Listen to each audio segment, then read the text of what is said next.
Colonel Rob Maness has a lifelong record of providing dedicated service to this nation. Having worked his way up from the enlisted ranks to full colonel, he served our country for more than 32 years. He has served as a bomber squadron commander, bomb disposal technician, Joint Chiefs of Staff Operations Officer, assisted the National Security Team with the campaign plan for the global war on terrorism. He authored the first theater nuclear war plan and served as the Vice Commander of America's largest airborne intelligence wing. Colonel Rob Maness is a true American hero.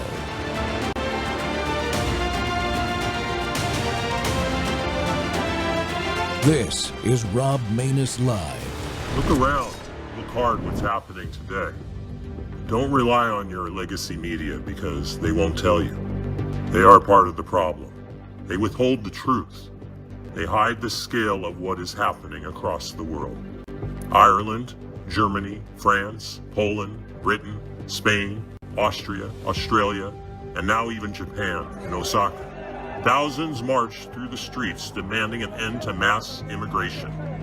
This is no longer a ripple. This is a wave. The world is waking up. Western nations are demanding mass deportations. Native populations are rising. Nationalism is surging across borders, and the globalists are losing their control. Do you see a pattern yet? This is how you dismantle a civilization. Not with bombs, not with armies, but with something much simpler. Open the gates, erase the borders, invite the world in. Give them food, housing, and money that your own citizens don't have. And then make resistance illegal. Call anyone who speaks out a racist, a bigot, a Nazi. That is how you silence a nation.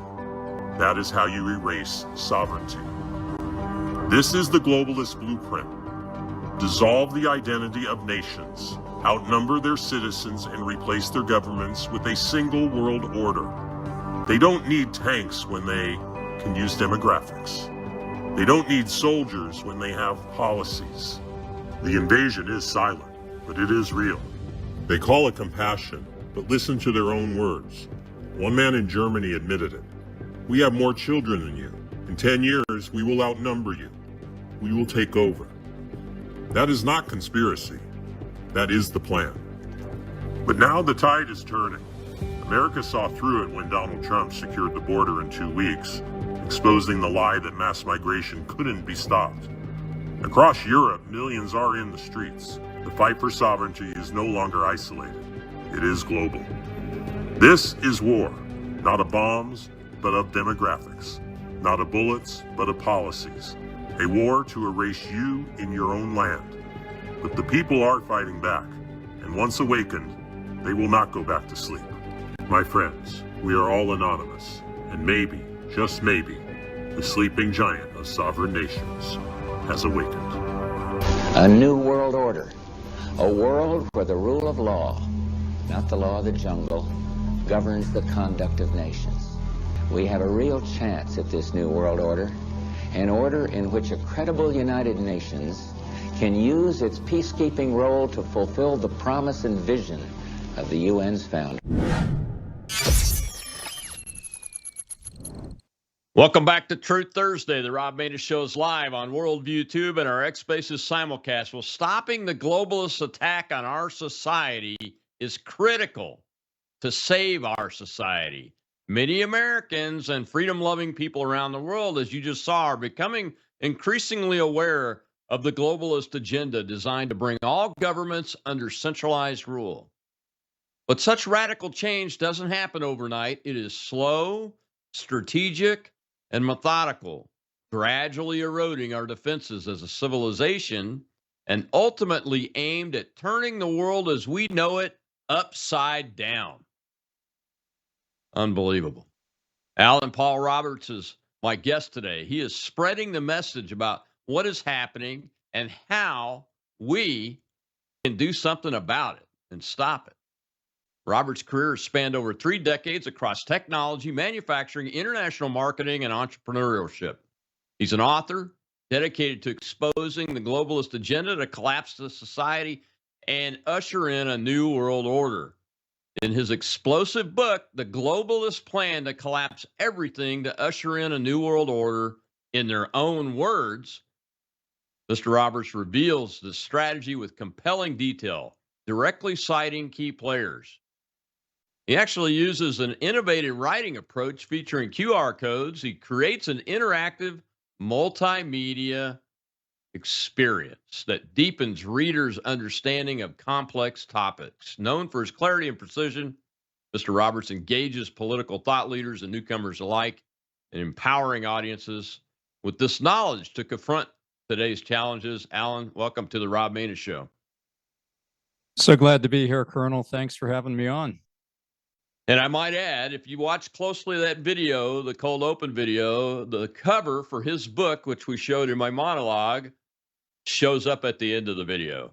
And I took that off of your X account timeline this morning. It's great. It's a great opening for this show, as a matter of fact. Thank you so much for doing the book. One of the challenges that I've seen, Allan, is, and this is why your book's important, is that a lot of people are getting it, but haven't gotten it when it comes to globalism, the globalist agenda, and how this thing is really working. They see the thing, they feel the thing, but they don't really understand all the parts of it and how the machinery works together to try to achieve its goal. Because unless we fully understand that, we can't disrupt the machine.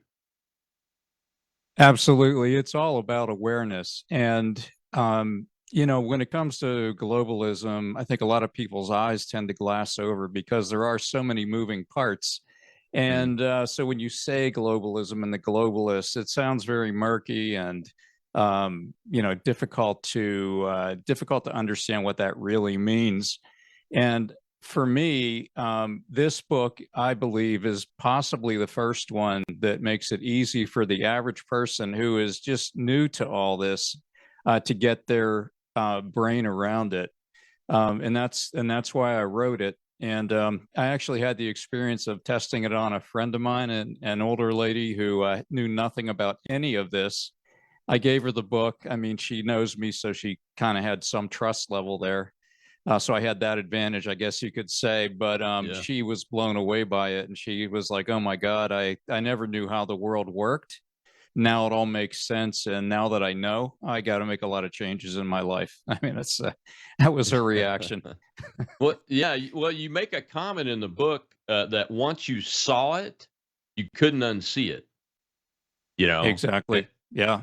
And that's why this is so important that we keep talking about this. And when I find someone like you who's seen it and put it all together in one spot, we got to get people to read this thing because there are very few writings out there that cover the whole machine from the beginning of it to what it's doing today. And until we figure that out, we can't reliably disrupt it in a continuous manner to where we can defeat it. Does that make sense? Absolutely. Yeah. I mean, knowledge is the first step toward resistance to tyranny. It's when people's eyes are awakened. And, we've all, maybe all, but many of us have seen the movie The Matrix, and it talks about, you got the red pill and the blue pill. Which one do you want to take? Once you take the red pill, you're going to go down the rabbit hole and see how things really are. And I mean, that's an analogy, but it is a pretty valid analogy because your eyes are opened in it. And once you see it, once you start to see it and you start to connect the dots between, well, in the book, it's 11 collapse points, 11 pillars of society that are focused on specifically. But once you start to understand those 11 pillars that are under attack, from open borders to the medical system, and 9 other ones. But once you start to see those and think about them, then you see current events and you start to be able to connect them to one of those 11 pillars. And it's my contention that as people become aware of this, the next step will be to push back. They'll be actually enraged by it once their eyes are opened. And we saw a little bit of this with Trump and the DEI movement. When he came in and said DEI's out of government. They started taking it out of the military. Before you knew it, it's disappearing from stores. The big companies are taking it out of their mission statements, and it was a snowball that kept rolling downhill and became an avalanche to the point where now comedians are joking about it. I heard one comedian say, "We've just been given the license to be funny again because we don't have to worry about stepping on everyone's toes like we have been for the prior 4 years or so." Yeah. So you've done a lot of things, Alan. You had a lot of experience, especially in business and manufacturing and technology. What were the thing or things that opened your eyes that triggered you to be able to see this enough to know you needed to write about it? Well, there were a couple things that happened that then led up to one major event that was my tipping point. But I had done a lot of business in Europe with international marketing, and had spent a lot of time traveling to different countries in Europe and experiencing the cultures and really enjoying the culture. And the same for Japan and Australia. I've been to lots of different places, but when I first saw around 2011, the massive immigration coming into Europe, Western Europe, I was alarmed because at least the videos I saw at the time, which a lot of those have been taken offline, but the videos that I saw just pouring in, coming over the bridges, stuffed with them, coming over walls even. I mean, almost like like a zombie movie, some of these were, you know what I mean? Just the massive flood.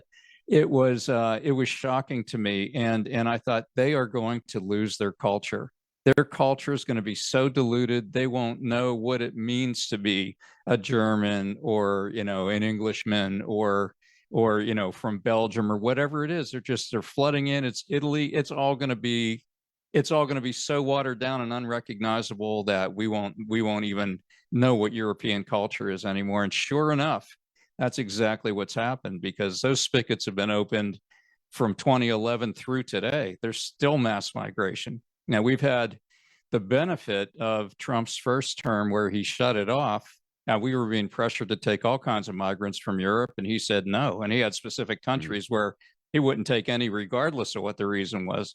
But then, of course, Biden got in, the floodgates were wide open. We had 4 years, who knows, 20 million or so illegal immigrants. And now it's shut off again, but they've had it open this whole time. That was the first thing that opened my eyes, and really it was kind of led to a kind of feeling of despair, like, oh my gosh, there's no way to undo this. At the time it felt like, but the second thing that happened to me in April 2024, and I've explained this on a couple other podcasts. I'll be brief here, but what happened is I woke up one morning in April 2024, one Saturday morning, late April, and I had something happen to me that's never happened before or since. I call it like a God moment. But I woke up at around 4 a.m, and it was a flash of instant knowledge that's very difficult to describe. But I had this flash. I was wide awake, laying in bed, getting ready to get out of bed and use the bathroom. I had this flash of six pillars of society, American and Western, but primarily American society, that were all under attack and in danger of collapsing. I didn't know what was being done. I just knew, like, as a fact, they are under attack and they're coming down if something doesn't change. And I was startled. I was shocked, startled. It wasn't a fearful thing, but it was just like, wow, an eye-opening experience. So I wrote, I keep paper and pen in the bathroom. I wrote them down, and I was just like, wow, what just happened to me? And then I tried to go back to bed, laid there a couple minutes, and I got three different pillars. And I get up and write them down, try to get back to sleep. I'm thinking about these 6 + 3, 9. And I got two more. And I know some people say that sounds unbelievable, but I'm telling you, I'm a busy guy. I run a small business. I had no plans to write a book, but this was so clear. And so I could perceive this with a clarity I've never had in my life. And in that moment, after the last two, I was like, Mhm. God, what are you doing? Why are you showing me this? This seems like an odd thing, you know. It's not Yeah. religious. What is going on? And I said, do you want me to write a book? I'm like puzzled. Do you want me to write a book? And if you want me to write a book, what's the title? And I'm telling you, that entire title that you just read, The Mhm. Globalist Plan to Collapse Everything to Usher in a New World Order, was instantly there. I mean, completely Wow. in a flash of a second, it was right there. There was no time lapse. I didn't hear individual words. I just instantly knew the title. And Wow. and then because this was so clear and unusual and overpowering, I Mhm. felt like I got to do it. I'm going to research, because I didn't know what was being done, like I said, but I'm going to Yeah. research these 11 and write the book. And so that's what I Fantastic. did. Well, Yeah. fantastic. We got to take a break. When we come back, we'll hear a little clip from I consider one of the fathers of globalism, Klaus Schwab, about who are the stakeholders. We'll be right back with a great author of a great book. I'm Rob Maness.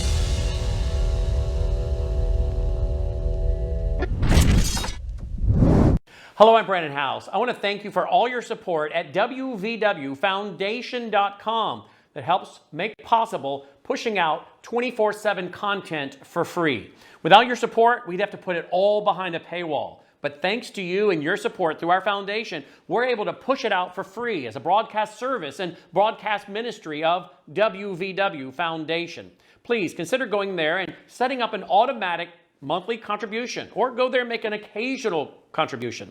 If you prefer to support us through the mail, you'll find our mailing address there at wvwfoundation.com. You can also call and make your contribution over the phone by calling 901-825-0652. That's 901-825-0652. Again, all these details are available at wvwfoundation.com. Thank you for your support as we try to help people around the world understand the times through the lens of a Christian worldview.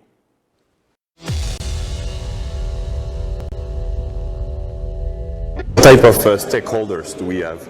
The constituencies. Stakeholders, we have, if I look at our stakeholders, we have business, of course, as a very important audience, and we have politics, we have continuous partnerships with many governments around the world.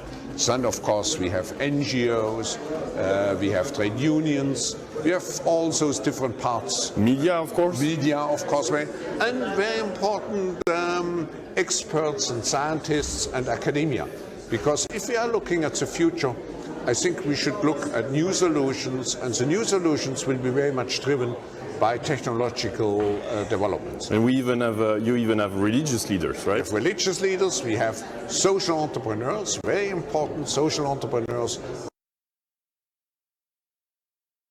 Thursday, we're talking about that man's baby, their globalism and the threat it has to every society, but especially the American society, and how we can identify what it is, what it's doing, how they're doing it, and then develop tactics, techniques, and procedures, to use military terms, to disrupt that globalist attempt to create a one world government.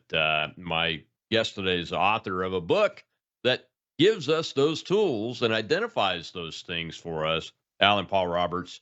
Allan, that clip is very telling. A couple of things out of it. One is Schwab covers all of his stakeholders in that, which includes religion, religious leaders, and those kind of things. You know, most people go, business, politicians, et cetera. But then he goes into the media, religious leaders, and the three most important things, what? Scientists, academia, that kind of stuff. That is where their biggest amount of rot is when it comes to globalist infestation in the institutions of the United States, is in those areas.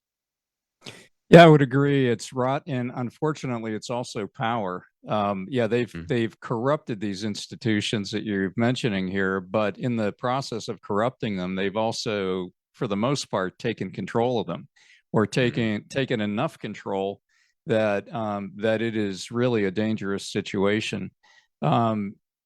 You know, in the book, we talk about a lot of these different systems, and the banking system, in my opinion, is actually the control point where they have the most power, and where, you know, as citizens of the U.S. and of any Western nation, we're under the most threat, because that is on a razor's edge right now.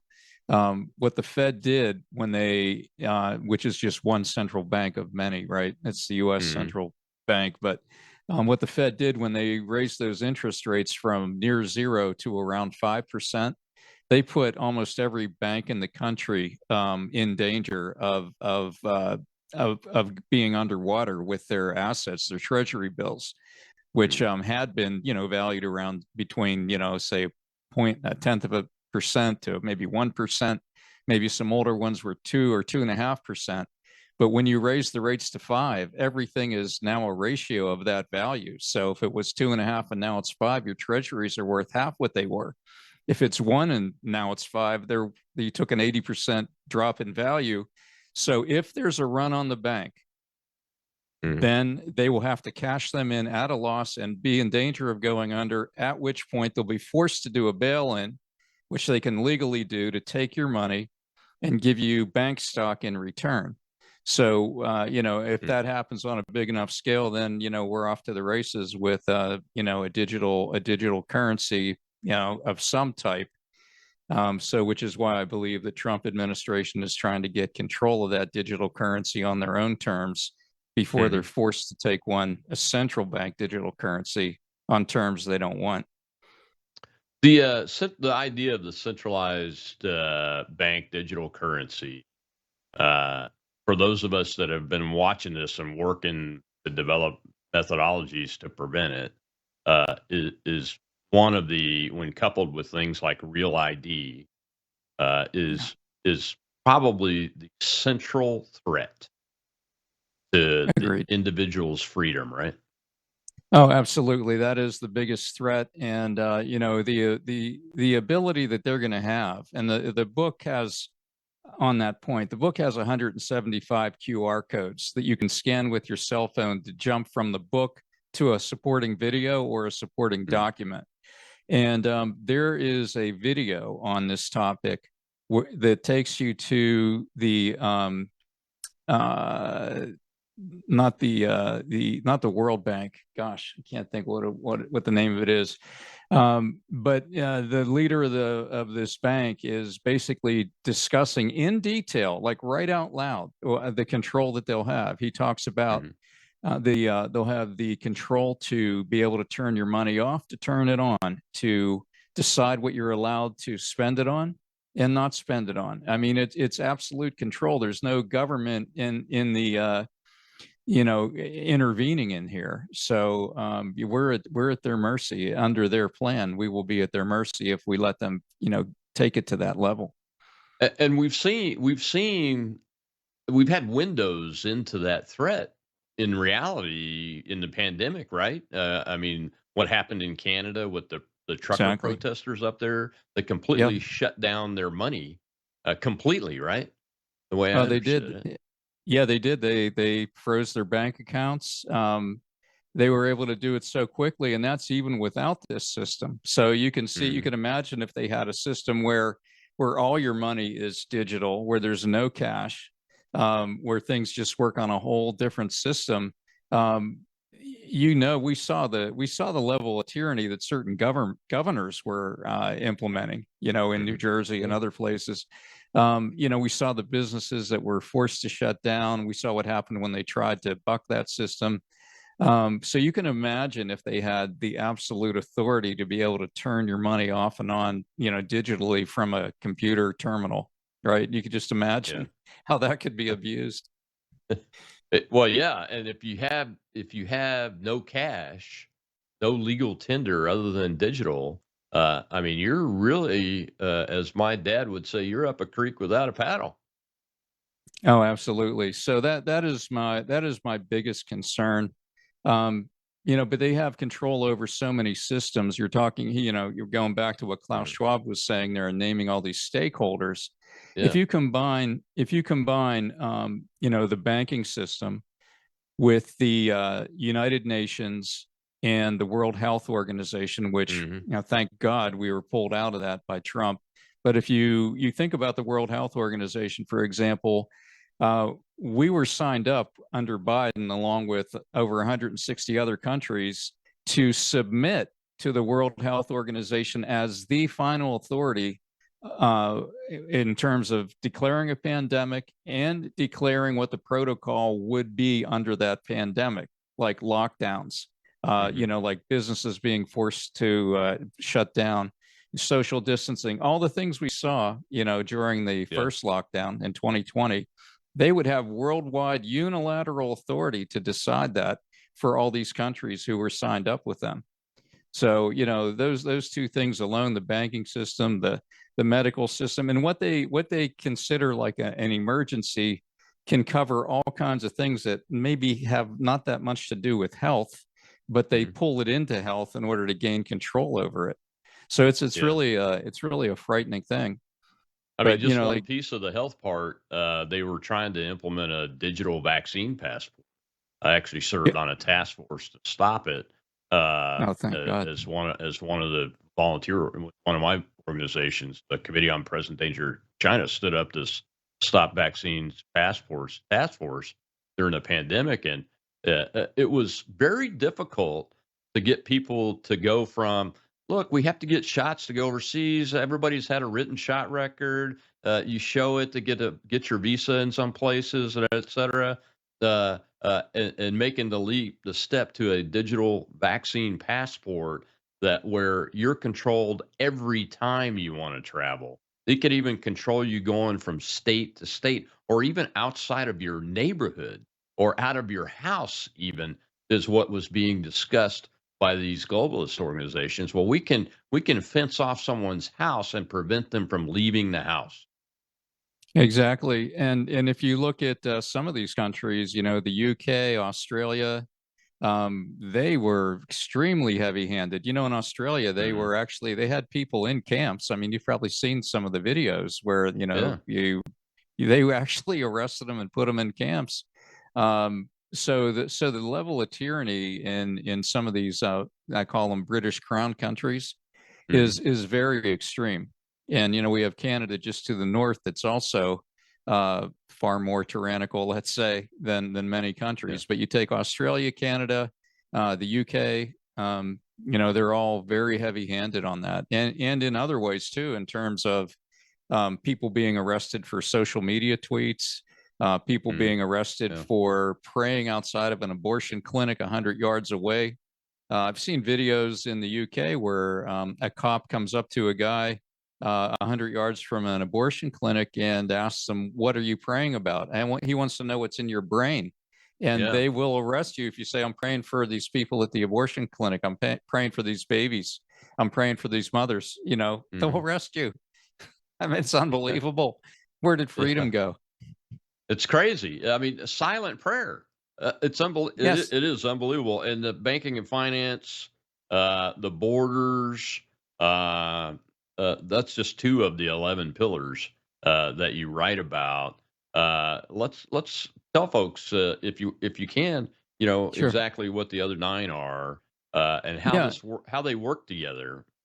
Okay, so I arranged the pillars and what I would consider to be the most obvious to perhaps the least obvious. But here's the 11: national borders, security and police protection, privacy, banking and finance, education, energy, environment, medical system, food supply, and the last 2 are different: self-identity and faith.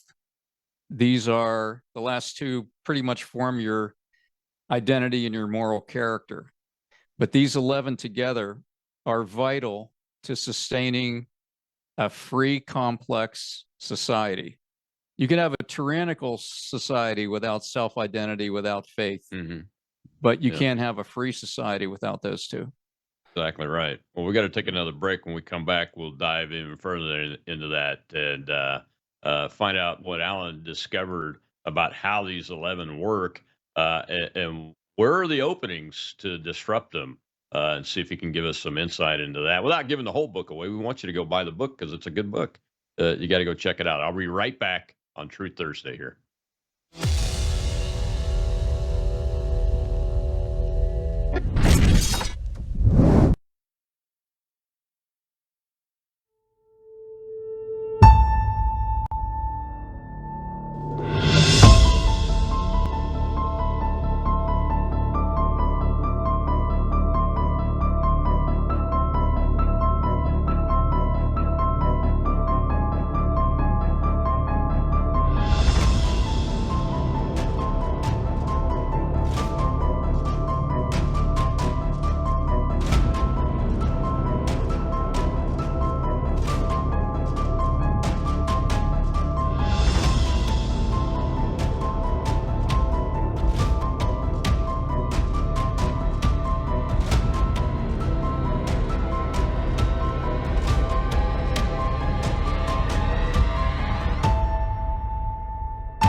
At the same time, we are witnessing rapid technological advances with many opportunities and with artificial intelligence rapidly transforming our production and our lives. And breakthroughs from the fourth industrial revolution provide new opportunities for global prosperity and growth.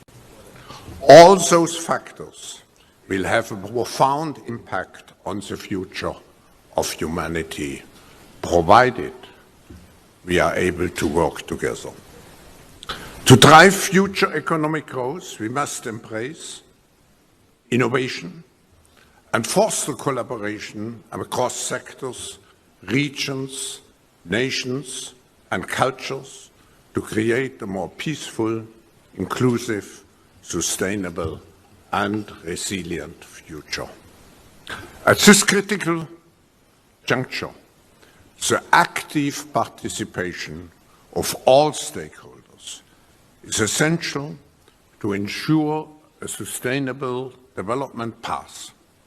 I'm delighted that close to 2,000 leaders from multiple sectors representing some 80 countries and regions have come to Dalian for this year's meeting. Welcome back to the Rob Maness Show. It's Truth Thursday, and globalism is real. You heard one of its leaders. I know he's retired from the World Economic Forum that he founded, but Klaus Schwab there talking about how the collaboration of these stakeholders has to be forced. That's the key phrase in all that word salad you just heard. Forced collaboration. Of course, we're talking about government force, societal force, but mainly government force. And my guest today is the author of a great book about this, how to identify the agenda using their own words and to look at that. The title is The Globalist Plan to Collapse Everything and Usher in a New World Order. And it's very important. Allan Paul Roberts is my guest today. Allan, we see one of the things I wanted to talk to you about today is we see how the elements of the 11 pillars infiltration, that's what I call it, the infiltration of these pillars. There are certain ones that we see have impact visibly every day right now. The national borders piece, the education system, and the self-identity environment systems are all infiltrated and working together. And what I mean by the evidence that you see every day is For instance, let's just take for instance, the anti-ICE protests. I don't call them protests, really. That's the wrong word. They are insurrection operations that most often include violent direct action and are organized quite often by Antifa, domestic terrorists, and their funders through various non-government organizations. But they're all using those particular pillars to get this job done. Yeah, and you mentioned their funders. That's really what we have to focus on is where's the money coming from. So like George Soros's Open Society Foundations and so many of these non-government organizations that have incredible funding and the ability to coordinate their efforts along with the goals of the World Economic Forum and the globalists behind lots of these organizations. But I agree, they really do work together. If you take the first two, national borders and security and police protection, you can see how those tie into each other because they opened the border wide open. And at the same time, they defunded the police. So there's not only less police, but they made them less confident in doing their job, afraid of being sued or doxxed or not supported by their mayors, or the criminals getting right out on the street an hour after they're, arrested because there's cashless bail now. So these two things go together, open the borders and make the people less secure. A reduction in security, a reduction in police protection, which is an increase in law and order and an attempt, these are two pillars to bring the country down. So what Trump is trying to do by sending in the National Guard is a indirect opposition to these big blue city mayors and governors who are trying intentionally to make their states and their cities less safe and more chaotic. It's an intentional thing. And you combine this with what we've talked about, pillar number 3, privacy. The ability to surveil is at its highest point in history, at a point tyrants of the past could only dream of. If you combine the phone surveillance, we saw what happened to the J6ers. They got the phone records. Anybody that was in the area, got a knock on the door from the FBI. Many of them got thrown into prison without a trial, sitting there until they were acquitted by Trump. But the power to round up based on phone records, based on email communications, based on your social media, all this stuff is being tracked and surveilled, at an increasingly sophisticated level, which is why some people have such a problem with Palantir being involved in our current, government, efforts that are going on right now with getting contracts and things like that. We have to really be on our guard to make sure that this is not abused, because it could so easily be abused.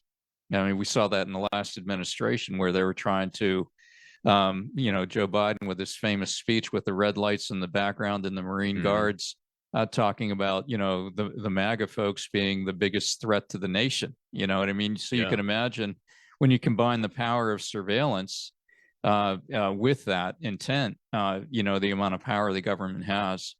But yeah, it's like you said, you mentioned education as one of the pillars, and in the book it gets into this has been a problem for decades.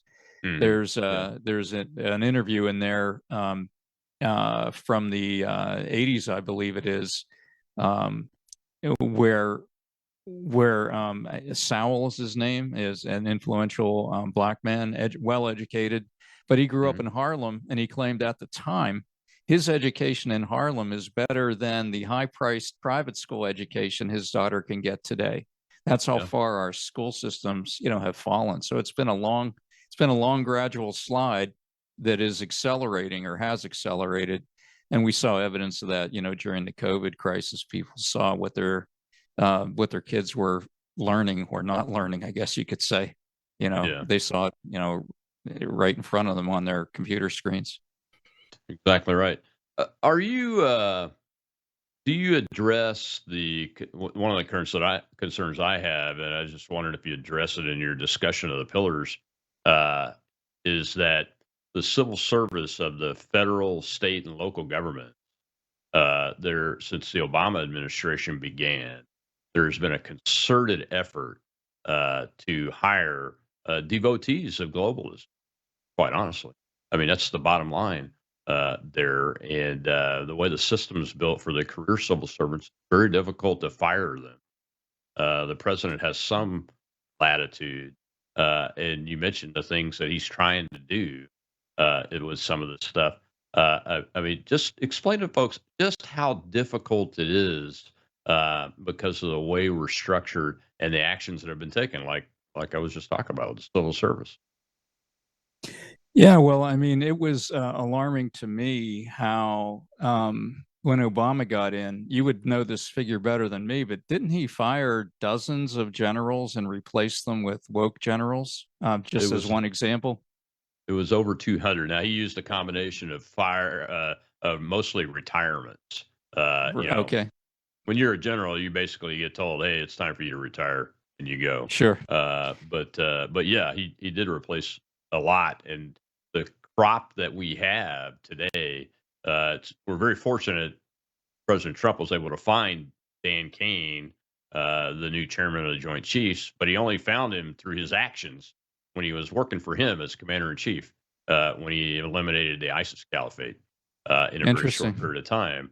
But the rest, many of the rest of these folks have been devoted to this globalism idea, which is extra constitutional and those kind of things. And the generals and admirals are just as devoted to it. I mean, when in the military, when the boss gives an order and you think it's lawful, you're required to pick it up and run with it and aggressively implement it as if it's your own order. Oh yeah, yeah, and you're right. It spreads all down through the ranks, which makes it so pernicious. It's so hard to get these people out because some of them, they're mostly not voted in. They're just assigned, and so they're trying to extract these people, and it's almost like a parallel to trying to get the illegals out once they're here, right? I mean, it's at a very rapid pace now, but there's so many to get out that it feels like an almost impossible task. And I think it's the same with, what we'll call the deep state, the people who have been assigned. And it even includes judges, all the judges. We see what's happening with all the pushback. Every time Trump tries to take 2 steps forward, it's 1 step back with some judge saying you can't do that. And then you get delayed. Then you go up to the Supreme Court. And then finally it's, he's free again to keep moving forward. But that goes all the way down through these agencies. I mean, I've heard different people talking about, some of the people really just 1 or 2 layers down in the problems they're causing, even at the Department of Justice. The people that are in place that probably need to be removed, to let things run freely the way Trump's vision is for the country. I mean, he's commander in chief. He has the right to have his staff. But you go down past that first layer and then things start to get a little uncertain, let's call it. Yeah, it's just like his role as commander in chief. There's no other part of the Constitution that gives any power to anybody to overrule Donald Trump's powers as commander in chief to do things like send the National Guard in and nationalize them or declare an insurrection is taking place. So Congress doesn't have a role in that. Now, they do have a role in declaring all-out war and approving the use of military force, but they have gone on record and left a lot of these approvals in place from the global war on terror. So that's what the president, I'm sure, his legal team is using one of those for attacking these drug boats in Venezuela, in the Gulf of America, out in the water in international waters, because he has the authority given to him by Congress. Plus, he's using it's a defensive approach. He's got a responsibility to defend the United States. We're losing 100,000 Americans a year to fentanyl coming through. Sworn oath, right? A sworn oath. Yeah, it's a sworn oath. So it's very interesting. Well, we got one more segment left. I want to use your philosophy that you what you wrote in the book as a case study for the communists that's about to win the mayor's race in New York City, and talk through what you're seeing from the perspective of what your book tells us and how this is working, because it appears he's winning. We'll be right back with Allan Paul Roberts. Got to stop this globalism, folks.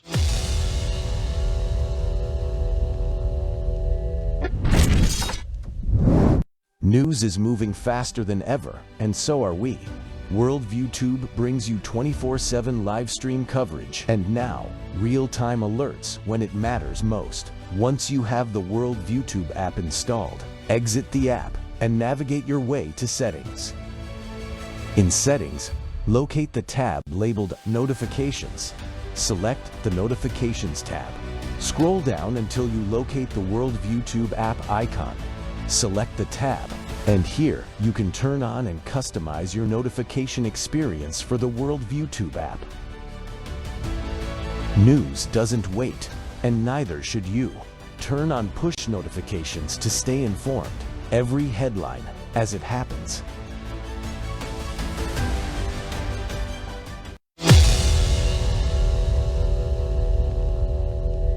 What did you make of the New York Democrat primary?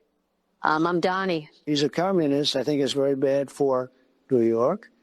I don't know that he's going to get in. It's inconceivable that but he's a communist, and he's a pure communist. I think he admits it, but I can't imagine it. But let's say this. If he does get in, I'm going to be president, and he's going to have to do the right thing, or they're not getting any money.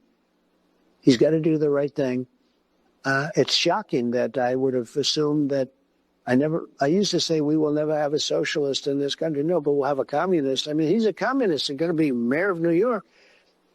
So I was very surprised when I said, I never heard of him. I don't know who he is. Well, he said he's going to fight ICE. He's not going to allow ICE to. He'll be very unsuccessful. And he said if Benjamin Netanyahu comes to New York, he's going to have him arrested. Oh, he's a radical left lunatic.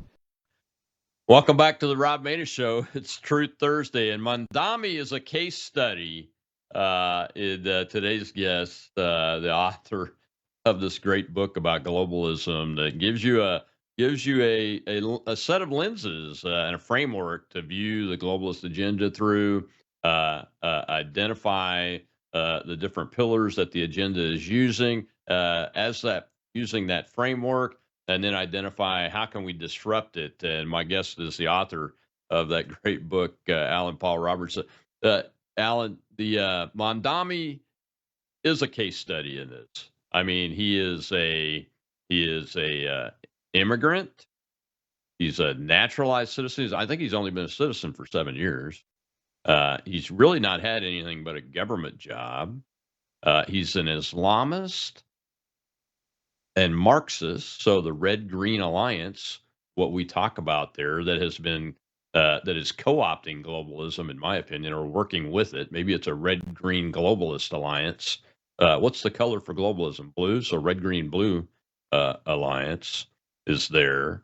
The security and police protection piece is there. He has said he will defund the police, and he wants to send social workers to calls first, if at all possible. You know how that's going to go. And it just goes on and on and on. Right? Tell me I'm wrong. No, unfortunately, you're 100% right on. And to me, this is partly a reflection of the low quality and the failure to teach history in our school system. I mean, you and I grew up having an understanding of what communism was. I mean, you go back through, the Vietnam War, North versus South Vietnam, the domino theory of nations falling as the communists took over more and more. I mean, there was the USSR and all the countries that fell to communism for 70 years until that was finally disbanded. But people don't understand what's at stake, so they believe these lies. They believe these socialist, communist lies that, oh yeah, the government can take over the grocery stores. The government can take over the housing. He was just quoted recently. I saw, recently I saw a quote that went back actually a couple years where he's talking about possibly abolishing private property, that, we should look at how can everybody have housing? And if that means the end of private property, then so be it, because, you know, the end justifies the means. I mean, this is like crazy land, would never have been accepted. But yet, you know, you see in education, these college professors, they're spewing this philosophy. So it's no wonder he's popular with all the college age kids, because they're buying the lie. It's such a failure of our education system. Yeah, it is. I'm glad you brought up the grocery stores, because food supply is one of the 11 pillars you write about. I mean, most people, when you see the term food supply, you might think of food security, which we hear a lot of the agriculture secretary Brooke Rollins talk about these days, because there's some threats out there from China that we've disrupted and intercepted, and some that we think they've been successful with over the years. But this is taking over the food supply by government, which every American that's over the age of 40 knows that that's never going to work. You're going to end up with pictures and videos of long lines and bare shelves. That's the way it works with government trying to do. Always, always. You know, when government tries to control things that are controlled by supply and demand, it always fails. I mean, they'll put price controls in to try to hold the price down, then the supply dries up. And then, then the underground market comes in and people are willing to pay whatever they have to pay to get it. But, you know, it's not just government with these globalists. It's the union, the merging of government and big corporations. These mega corporations, there's are really part of the whole control system. It's a public-private partnership. You hear that expression. That really is what it is with these major companies, these non-governmental organizations. They all kind of work together. But without the companies and the money that's behind the companies, they would not be able to have near the power that they do. In the book, there's a section called "Who Owns the World?" Who owns the world? And it's the best video in the whole book. There's a QR code; it'll take you right to it. In that video, they do a live Yahoo business search. You go in through Yahoo Finance, Yahoo Business, and you just look up who owns this company, who owns that company, who owns Boeing, who owns Airbus, Coke, Pepsi. Take every competitor, you know, Microsoft versus, you know, all their tech competitors. And then what you find out is they keep rolling it up. Who owns it? Who owns it? The same small group of companies own it all. And then it comes down to eventually, you know, Vanguard, BlackRock, and State Street are the big three, the big triad at the top. And then they own each other's stock. But in the end, Vanguard has the greatest amount of control. So in a sense, Vanguard owns the world. But Vanguard's organized in a way that you are not allowed to know who owns Vanguard. So the real question is, who has controlling interest over most of Vanguard? That's who really owns the world in terms of the control. But that's why they have such control over the media. Well, you know, you've probably seen these videos where everybody's parroting the same talking point. Yeah. And it's because they really do control the news media. You know, the news media gets the major news media, we'll call it, gets their information from the same sources. So the teleprompters are being fed by many of the same sources, which is why they say the exact same thing. Because their teleprompter feeds are getting information from these research organizations that really supply the big news feeds, and all the way down to your local news. Sometimes there's a video in the book where everybody's saying "Build Back Better" at the same time, and I don't know if you can see. This is a graphic from the book where you see the parrots there, and the parrots are there because everybody's parroting the same phrase, "Build Back Better," and you see all these government leaders, 30 or 40 of them saying "Build Back Better," which happens to be Joe Biden's campaign slogan, which was a signal to all these other globalists that, hey, we're on the same page, build back better, which really means burn it to the ground and then rebuild the world order, new world order. That's what they really mean by that. Yeah. Yeah, it is. So looking at this Mondani phenomenon that's happening in New York City, I mean, we're talking a city of 8 million people. He's been in the House of Delegates for a few years before this. So he's not unknown totally. His funding is questionable, from what I understand. A lot of it is, but he's also got the media. I mean, even Fox News gave him a fairly friendly interview. You know, Yes. so how do we, from your book's perspective, what type of approach should we take to disrupt that, or is it too late? Yeah, I don't think it's too late, but I think we're in danger. I believe all these pillars really are in danger of coming down. But the main thing is actually awareness and education. People have to become aware, have to have their eyes opened. I mean, probably everybody listening to this podcast right now can probably trace their journey. I call it the red pill journey. What did it take to open your eyes and get you to Mhm. finally see it? You know, in college, you have one view, you start making money, you see how much taxes are taking out, you start to get a little bit of a different view, and then you get wiser and more experienced, and your view eventually evolves. But on the kind of things we're talking about, I think it takes a very concerted effort to spread the truth about this, which for me, you know, that's the book. But Mhm. you know, it's what we're all trying to do. We all have a role Right. here. Everybody that's in the alternative news media, and trying to make an effort. But I mean, the book in particular is written in a way that it really can open people's eyes. I really think it's a red pill experience for doubters. That's really who Mhm. it's written for the most. Everybody will benefit because it helps you connect all the dots, and it'll give you like a very complete perspective. You know, it's a Mhm. beginning to research from there and go even deeper. But for people who don't believe any of this really can open their eyes, because it starts off like, who are the globalists? What are their goals? And then Mhm. it gets into the 11 pillars that they're trying to take down, and it provides the proof, video by video and article by article. You can see it for yourself. So it's not me saying it as much as it is watching it, hearing it, going deeper, including UN documents and everything for people that really want to go deep. Mhm. But then it's okay, they're trying to do this, and then it's, how do we push back? How do we become mentally resilient and able to really spread the word and push back? And then the final one is just like coping. Okay, what if the worst were to happen? What should we be doing to prepare? You know, in various ways to Mhm. minimize the impact to ourselves and our family. But I, in my heart of hearts, I believe this can be won. I mean, at the beginning of this process, it was kind of hard doing all this research and seeing all this evidence for what they're doing. It was kind of discouraging. But as Mhm. I kept going, I felt like, no, we can. I started seeing people's reactions as their minds are being opened to the truth Mhm. of this, and it causes an awakening where people have two reactions. It's like no and hell no, you know, Yeah. and we want to get them to the hell no stage where they're pushing back hard, because that's where things start to really happen. But Yeah.